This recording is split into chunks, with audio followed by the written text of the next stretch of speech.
Hello everybody, welcome back to week 3 of the HardWired movement method breakdown.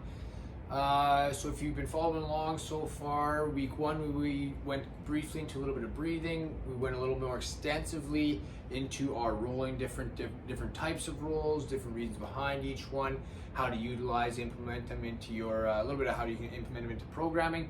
And then last week, we went into the rocking and a little bit more about a little bit different ways, a few more different ways that we can utilize that in our movement preps as well as our workouts, or even just using that in our day-to-day routine. So we've expanded on the first big 3, and those are the ones that are going to get all the systems ready to go and kind of online, making sure that our body is working cohesively as a unit.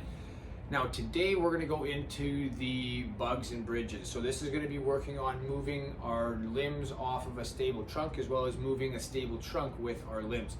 So the big thing with the bugs is we're going to bring back a lot of the breathing, using the use of the sharp end range exhalation to try to create the intrabdominal pressure, and then use of the pelvic floor to create the stability as well through the pelvis, so that and the trunk as well. So when we do want to move our legs and move our arms, we have some structure behind it. We have the ability to properly pass force through the lever, the joint, through the trunk.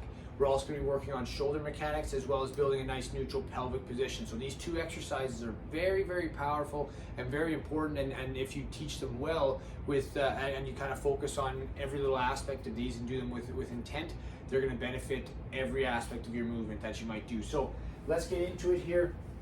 The bugs.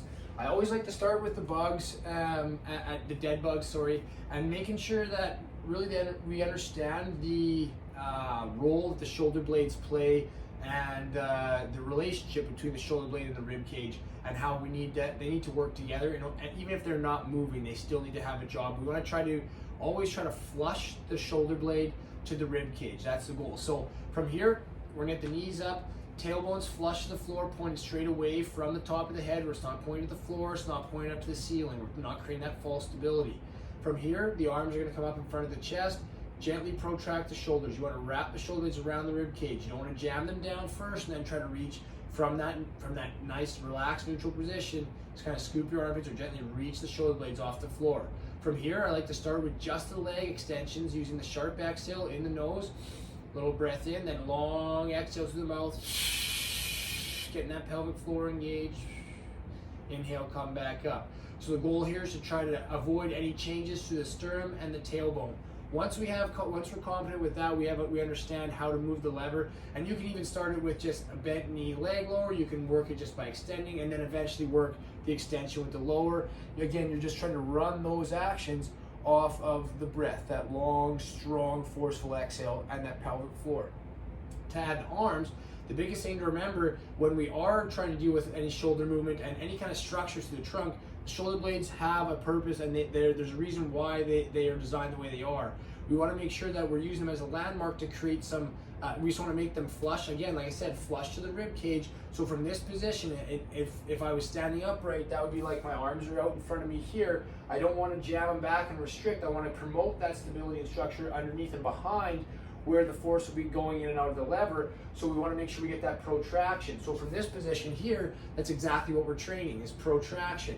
So that way we have some stability in our most vulnerable position. And then from here, as we add the arm, the opposite arm, I just maintain a little reach, try to just drag the shoulder blade around the rib cage, allowing it to stay on the track that it's set. So it's opening up mobility here, but it's giving me structure through that shoulder as well. Inhale, come back up. Exhale, bring the shoulder blades flush to the rib cage, keep the stability side, the one that's not moving, flush, and return. Every time you bring the arm back overhead, you have to get it back or keep it on that shoulder or on the rib cage track.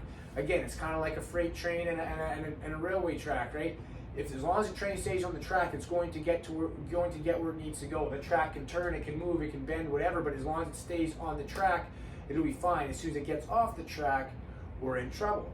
Same thing with the relationship between our shoulder blades and the rib cage. We want to teach our body how to get the shoulder blades on the track, which is the rib cage, and then from there we just need to maintain the structural integrity of the track, which is the rib cage position, using the breath, so that we can promote and move smoothly through the shoulder blades, allowing better shoulder function as well as better strength, mobility, all that.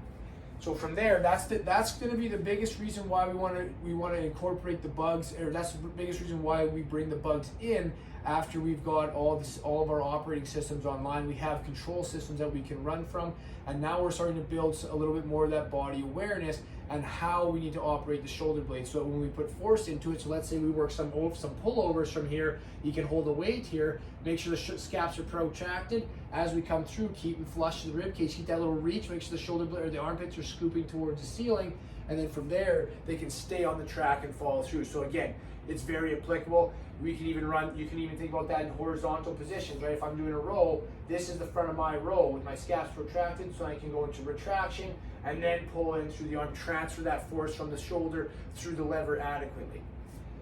Now, for the next piece, the bridges, that's kind of good. That's what we're kind of getting to, is the retraction portion of the scapula, making sure that we can build some structure and how we want to hold our shoulder blades, or how we want to position our shoulder blades when we are in this kind of retracted or more of like a neutral position, or even like a carry or something like that. So from here with the bridges, quick refresher with the toes up and everything. Toes up to really promote heel pressure, but also to keep us engaged on both sides of the shin, right? We want to make sure the agonist, antagonist working, the whole body is incorporated, lots of motor unit recruitment. Little down pressure and gently in towards the heel. Not this much, but that's going to be kind of the pressure that you have. We want to try to create a pulley system in the hips.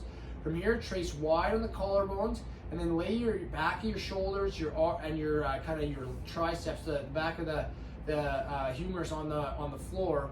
And from there, we just want to try to stay wide to the collarbones and apply gentle pressure to the entire lever here. So shoulder and right down the elbow, even taut, like shoulder blades can be pressed into the floor, squeezing oranges in the armpit. So from here, our shoulder blades should be flush. They're not squished all the way together because we're not driving the sternum up, and we're not completely rounded out. We've set ourselves up in a good neutral position. And then from here, we use the breath. Exhale, rib cage moves down, pelvic floor engages, and then from there we start that internal glute squeeze, not going right to that slamming the glutes shut, like squeeze them right together where we change that pelvic position, but we use that internal engagement off the pelvic floor to lift the hips. So it's teaching the proper hinge mechanics and how to move that trunk relative to where we are moving our hips. Then the cool part about this is it teaches, we teach structural stability from the upper body as well, because by applying that pressure into the back of the arms, using the lats, squeezing oranges in that armpit there, we're going to be able to allow the hips to move the entire rib cage and the entire canister as one, keeping the sternum and the tailbone together. So they are always moving and they're always in the same position in relation to each other. So we're creating some structural integrity with the shoulder blades, with the lats, with the big posterior chain muscles. And then we are also teaching the mechanics for a hip hinge with a lot of support and a lot of feedback from the ground.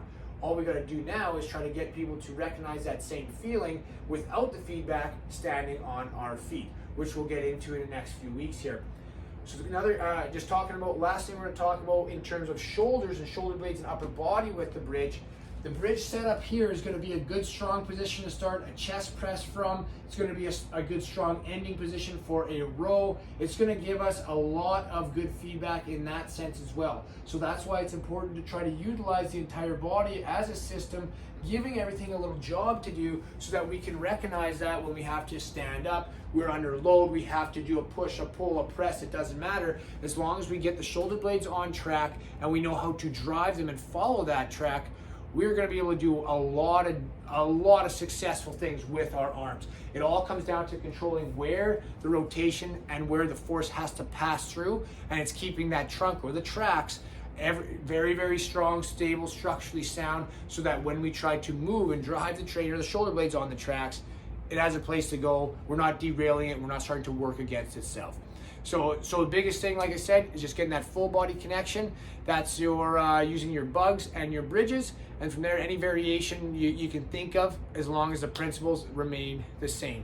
Have a great day. If you have any questions, let me know in the comments, or keep them to yourself, and I'll maybe answer them next time. See you later.